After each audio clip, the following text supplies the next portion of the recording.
Moving right along, we've got Markus Perez taking on, let's see if I can do this, Dricus du Plessis? What a name. All right. Markus Perez is 12 and 3. Dricus comes to the UFC 14 and 2. Good fight. This one's going to be fun. Markus is the best Joker impersonator in the game. I love that this guy came out in full-on Joker paint, does the act, does the bit and everything, and he's done it more than once. He does it for Instagram and stuff like that. I love that that's like his whole persona in the MMA game now. He's awesome. He trains out of ATT. He's got a heavy, heavy leg kick game that I really like. He's physically strong, and he likes to bully his opponents up against the fence. He's got a strong body lock. He fires off spinning elbows in close, and it's actually something that I like. When Markus Perez gets in close against people and they're looking to bully him against the cage, or he's looking to break and get some separation, he throws this wicked spinning elbow, fully capable of putting somebody out if he connects with it. He's clipped a couple people, and if nothing else, it backs him off. It gives him the space to circle out and reset. He's got an underrated submission game. This guy has a lot of submissions, and honestly, he's just durable as hell. Perez has never been finished. He's one of these guys that he can get out finessed, and a certain type of fighter is going to beat him. If you are bigger and stronger than Perez and play his game just a little bit better than he does, that's the person that is going to win. So he's going to lose to guys like Eric Anders is a perfect example. He'll lose to guys like Ian Heinisch. The people that do what he does just a little bit better, those are going to be the guys that beat him. But he's very, very live to bully people around that don't do that better than him. And I'm very, very tempted here seeing him as a dog. Now, Dricus is a very, very interesting prospect. He comes out of the KSS fight regional scene, wades in with big, swinging, wild punches. He seems really stiff to me on the feet. Little awkward.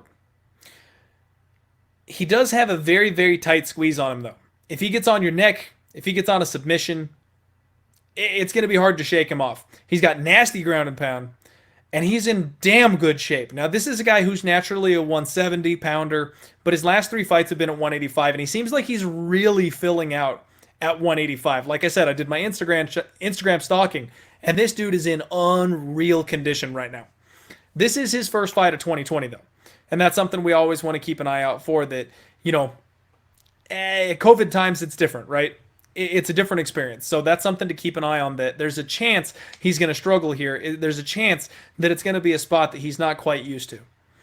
He's coming off a win over a 3-1 fighter.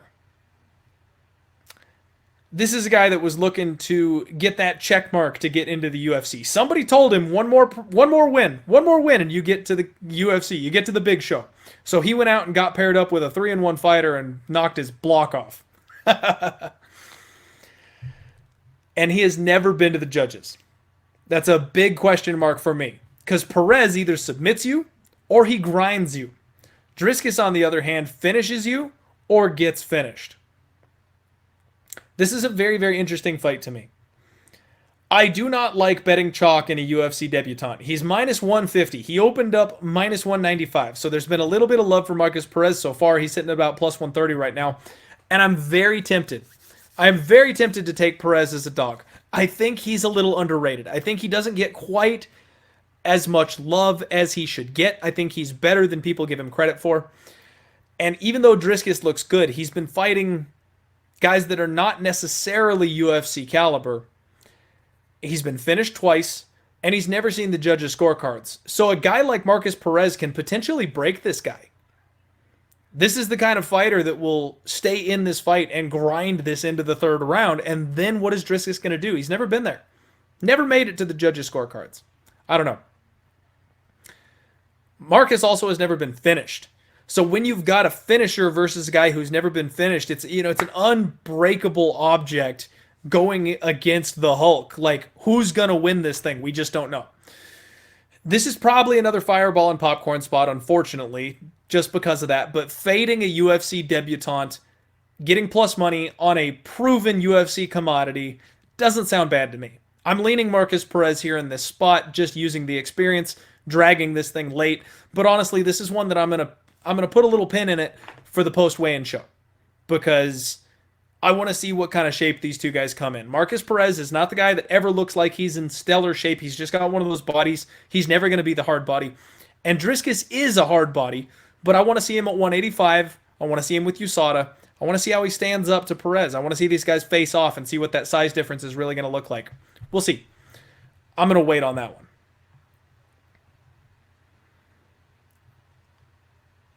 And we got a question here from Chav saying, who have I got in the Falcons or Green Bay this evening? Over? I have no idea. I have no idea. I'm going to say Green Bay wins because they just seem to keep on doing the damn thing, but Falcons are in desperation mode. I got a feeling that one might be a shootout. That one's probably going to be really fun to watch. Meatman is with me, taking the shot on Perez. Yep.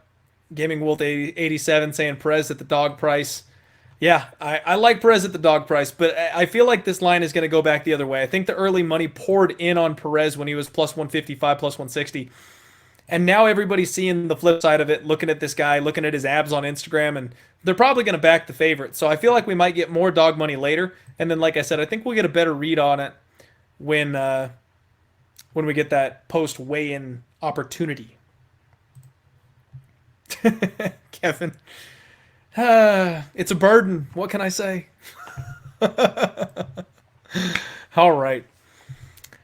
Limitless Music. No, I would not still take Perez as a pick'em. We want that dog price on this one. We want that dog money. So if you're getting plus 120 or better, that's where I'm tempted on Perez, especially if you can get around that plus 150 opening point. So if he's at a pick'em, if he's the favorite, I just stay off of it. Just stay off of it. Unless I see something later in the week, unless we get to that post weigh-in show, and I think that I've got a reason to believe that du Plessis is not in the best way. You know, if we can see weakness in him, then maybe we pay a slight favorite price for Markus Perez, but not at this point.